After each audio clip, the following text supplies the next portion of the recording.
few AK mags in recently that have some rust on there. So what I'm going to do in this video is show you how to take those off using some pretty common products. We're going to go ahead and use Coca-Cola today and show you how that works. Take the rust off and then restore them so you have yourself a nice looking, perfectly functional magazine at the end. As you can see, we got a real high-tech setup here. We have a turkey basting tinfoil cam. I got this one for about 50 cents at the dollar store. I got two for $1. We're going to be using some high-class Shasta Cola and our Yugo mags that you saw earlier in the beginning with those rust spots on it. The first thing you want to do is go ahead and disassemble your mags. They should be degreased at this point, so if you still have cosmoline on there, you want to go ahead and get them off, at least the majority of it, so that way the Coke can actually touch the metal. But go ahead and remove your spring, set that in there. If your follower has rust on it, I'm just checking mine now, go ahead and put that in there, but if not, just leave your spring off to the side because most springs are not going to be rusty on these mags. If they are though, you can use this process as well. But I'm just going to break them on down, and this one's good as well. Alright, we're going to go ahead and set those in, pour the Coke over it. And just for you guys that are wondering how this works, I know many of you will remember back to your 8th grade science class, cola has phosphoric acid in it. All colas do, whether it's Coke or just some random cheap Shasta Cola that we have here. And that phosphoric acid is going to take the iron oxide, which is obviously rust, and react with it and create what is called ferric phosphate.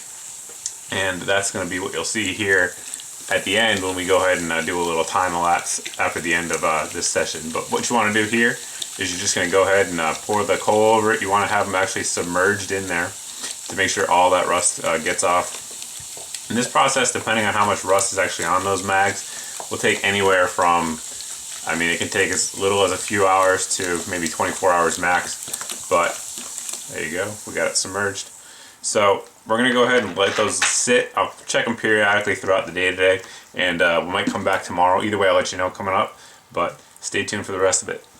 The elapsed time has been about 5 hours at this point. These mags weren't rusted too bad, and as you see there, the rust there is completely removed.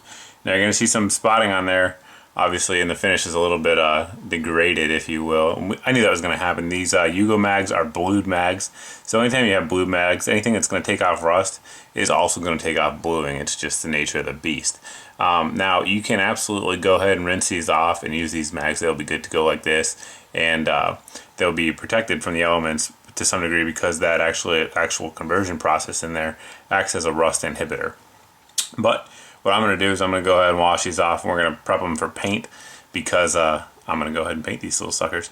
But you'll see the rest of that process coming up next. Off camera, I went ahead and pulled these out, washed them with just some dish soap and hot water to go ahead and remove the grease from there. You can also use a degreasing agent if you'd like, but you want to get all that sugar from the cola off, obviously. So I went ahead and did that, let them dry out, and now what I'm going to do is go ahead and prep the surface. Tons of different ways you can do this. I'm just going to use some simple sandpaper and rough it up so that way the paint will adhere better. After sanding down the surfaces like you want, I'm going to go ahead next and hit it with some compressed air and go ahead and make sure we get all those shavings off, the little pieces that might still be on the surface. So we're going to go ahead and make sure we blast those off next.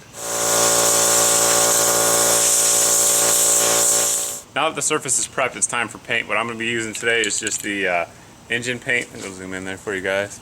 I think engine enamel, if you will. Pretty durable stuff. It's worked well on other AK parts for me. Obviously, you can use other things out there. I recommend Alumahide if you're looking for something a little bit more sturdy.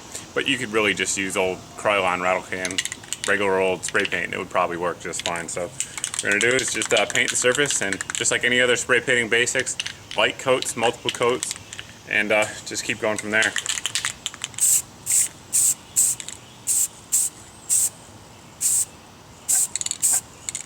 After applying that initial coat of paint, I went ahead, waited for it to dry, then reapplied another layer, and that's all I did. I did 2 layers, and you can see the final result here as I'm going to roll in some close-ups while I'm talking of the before and after of these magazines. But this will work for anything, guys. It's not just AK mags, but I know one of the more frequent things that people get that's rusted is AK mags, so I use that for the demonstration. But these mags now with the fresh coat of paint may not be authentic to whatever country of origin they came from, but in terms of durability and usability, they're probably actually better than what came from the factory, as long as you use a good paint. So like we use there, the engine paint, or if you use the aluminum hide I mentioned earlier, or anything else like that. Barbecue grill paint works really well, very durable stuff, or Duracoat, whatever you may choose. So really, guys, these mags are going to be extremely durable, 100% functional as they were before, but cosmetically they look better, and functionally they'll probably be a little bit more weather resistant in the future.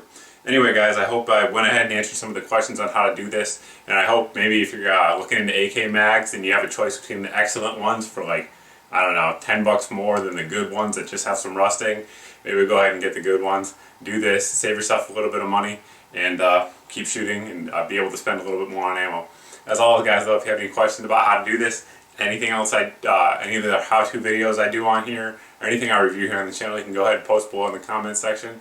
But thanks for watching, thanks for subscribing, and I'll see you in the next video.